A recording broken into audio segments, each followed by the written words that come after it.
Hello everyone. So students, this video is going to be the part 3 of chapter number 5, that is plant reproduction. इसके दो part 1 और part 2 मैं पहले upload कर चुकी हूँ. अगर आपने पिछले वीडियोस नहीं देखे हैं, so I will suggest you that first of all you have to watch those two parts. After that move to part 3, and if you want for that videos link you can found in the description box, right? So इस video में हम discuss करेंगे vegetative reproduction. So before discussing the vegetative reproduction, let me just recall the topics that I had discussed in the previous videos, that is part 1 and part 2. In those videos I had explained what is reproduction. We have discussed the different parts of a flower. We have discussed the reproduction, and it is of two types, that is sexual and vegetative reproduction, right? So the second part, that is the vegetative reproduction, we will discuss today. And sexual reproduction, the first part we had already discussed in the previous videos. And what are the events, or you can say the major steps which are involved in sexual reproduction? All these steps we had already discussed: fertilization, pollination, dispersal of seeds, agents of dispersal of seeds, significance of seeds, and germination of seed, and what are the conditions necessary for the germination of seed. ये सारे topics हम पिछले videos में discuss कर चुके हैं. Alright students, तो आज का जो हमारा टॉपिक है वेजिटेटिव रिप्रोडक्शन. आप स्क्रीन पे देख सकते हो. अब देखिए क्या होता है कि बहुत से पेड़ ऐसे होते हैं जो सेक्सुअली रिप्रोड्यूस नहीं करते हैं, राइट? जो सीड्स जिनमें नहीं होती हैं, जिनके अंदर सीड्स का फॉर्मेशन नहीं होता है, तो वो प्लांट्स किस तरह से रिप्रोड्यूस करते हैं? वो वेजिटेटिव रिप्रोडक्शन के प्रोसेस के थ्रू रिप्रोड्यूस करते हैं. अब इस चैप्टर में हम आगे जानेंगे कि किस तरह से वेजिटेटिव रिप्रोडक्शन होता है. अब देखिए, not all the plants reproduce through seeds. Many plants reproduce with the help of other parts such as root, stem and leaves. Vegetative reproduction is a type of asexual reproduction in which new plants are produced from the root, stem, leaves and buds. अब क्या है कि vegetative reproduction asexual reproduction का ही part है, जिसमें क्या होता है कि पेड़ों की जड़ों से, लीव से और स्टेम से नया पेड़ निकल आता है. जैसे किसी प्लांट की जड़ हमने कहीं बो दी मिट्टी में, या स्टेम काट के एक ट्री से निकाल के बो दी, तो उससे दूसरा पेड़ बन जाएगा. बहुत से लीव्स प्लांट्स ऐसे होते हैं जिनकी लीव्स आप खाली बो दो तो उससे क्या होता है, दूसरे प्लांट निकल आते हैं. तो इस तरह के जो पेड़ होते हैं वो वेजिटेटिवली रिप्रोड्यूस करते हैं.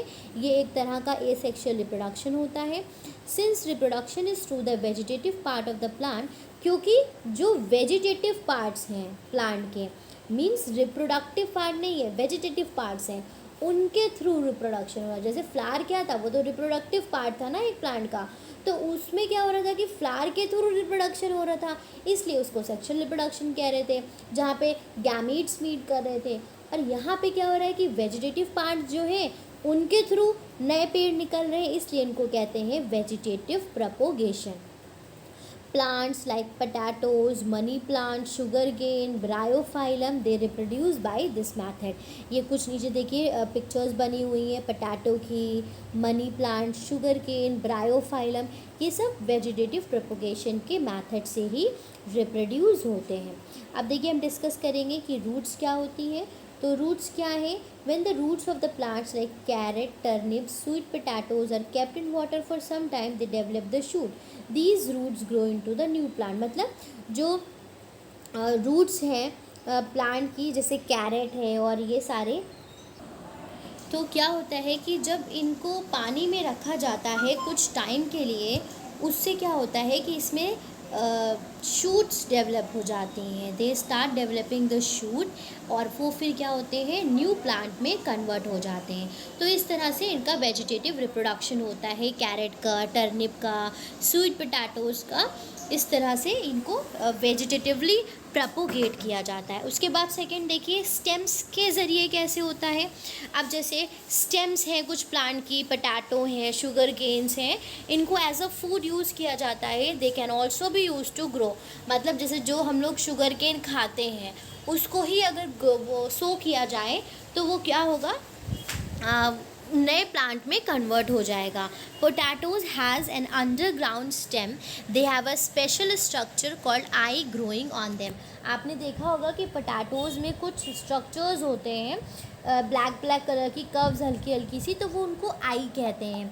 वो पोटैटो की आईज़ होती हैं जहाँ से न्यू प्लांट ग्रो करता है। तो आपने कभी देखा होगा कि अगर आपके पास कोई पोटैटो बहुत पुराना मीन्स टाइम तक के रखा हुआ हो तो उसमें वहीं पर से प्लांट ग्रो करना शुरू कर देते हैं, राइट। तो इस तरह से स्टेम के थ्रू क्या होता है, वेजिटेटिव रिप्रोडक्शन होता है। और गुलाब जो है, गुलाब में भी इसी तरह से ही रिप्रोडक्शन होता है कि क्या करते हैं कि एक टहनी उसकी काट दी और फिर क्या करेंगे, उसको बो देंगे, उसमें क्या होगा कि लीव्स निकलना शुरू कर देंगे। इस तरह से रिप्रोडक्शन स्टेम्स के थ्रू होता है। अब देखिए the stem cutting of the rose, hibiscus, money plant are use to grow the new plant. इसी तरह से मनी प्लांट, मतलब आपने देखे होंगे कि बहुत से प्लांट हमारे घर में ऐसे होते हैं जिनका अगर हम कोई पार्ट ग्रो करते हैं तो उससे ही नया पेड़ निकल जाता है। तो इसको कहते हैं वेजिटेटिव प्रोपोगेशन। अब देखिए एक्टिविटी 3 दी हुई है, take a large potato with many eyes. एक बड़ा सा आपको पोटैटो लेना है, cut it into 4 pieces in such a way that every piece has an eye. उसको इस तरह से कट करिए कि हर एक पीस में वो स्ट्रक्चर जो है आई वाला वो प्रेजेंट हो। Observe what happen after few days. फिर आपको ऑब्जर्व करना है कि कुछ दिन के बाद क्या होता है। आप देखोगे कि छोटे छोटे से प्लांट्स उसमें ग्रो करना शुरू कर देंगे, right. And you will see tiny plants coming out of the soil. These plants grow from the potato pieces that you had put in the soil. आपने जो छोटे छोटे पीसेस उसमें रखे थे उसमें से क्या होंगे कि प्लांट ग्रो करना शुरू कर देंगे। तो आप इस एक्टिविटी को करके देख सकते हो, राइट। अब उसके बाद लीव, जैसे ये ब्रायोफाइलम है, इसमें क्या होता है कि हर पत्ती से जड़ें निकल आती हैं। The leaf of the plant like Bryophyllum grow several birds along with their margin. These birds fall into the soil and grow into the new plant. ये मिट्टी में अगर गिरेंगे तो ये नया पेड़ निकाल लेते हैं। फिर स्पोर्ट्स के through some plants like ferns and mosses do not bear flowers। अब कुछ ऐसे प्लांट होते हैं जिसमें फ्लावर्स नहीं आते हैं तो उनमें स्पोर्स के थ्रू रिप्रोडक्शन होता है। Instead of seed they produce a special structure, they are called spores. तो स्पोर्स क्या होते हैं, स्पेशल स्ट्रक्चर्स होते हैं जो इन प्लांट में पाए जाते हैं और उनके थ्रू नया पेड़ निकलता है, राइट। तो ये सारी चीज़ें हमने आज डिस्कस करी। हमारा चैप्टर नंबर 5 यहाँ पे कंप्लीट हो गया है। एक बार हम इसको समराइज़ करेंगे चैप्टर को, उसके बाद we will discuss the question answers. The process by which a living organism produces more of its kind, it's called reproduction. Reproduction क्या है, वो प्रोसेस है जिसके थ्रू क्या हो रहे हैं कि एक कोई कैटेगरी है, एक लिविंग ऑर्गेनिज्म क्या कर रहे हैं, अपने ही तरह औरों को प्रोड्यूस कर रहे हैं। उस प्रोसेस को कहते हैं reproduction.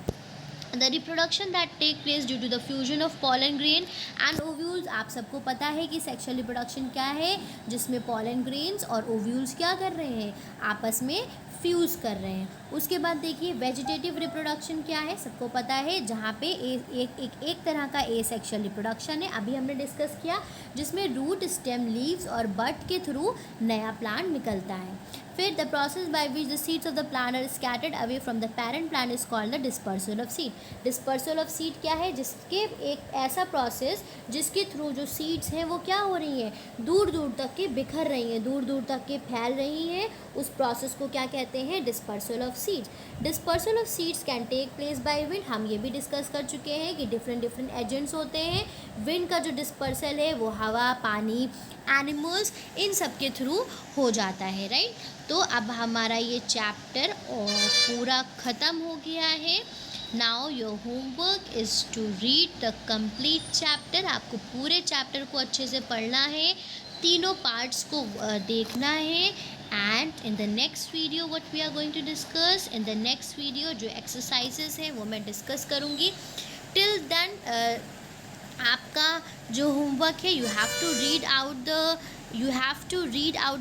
and you have to find out the exercises. All right, students, thank you very much for watching the video. Have a good day.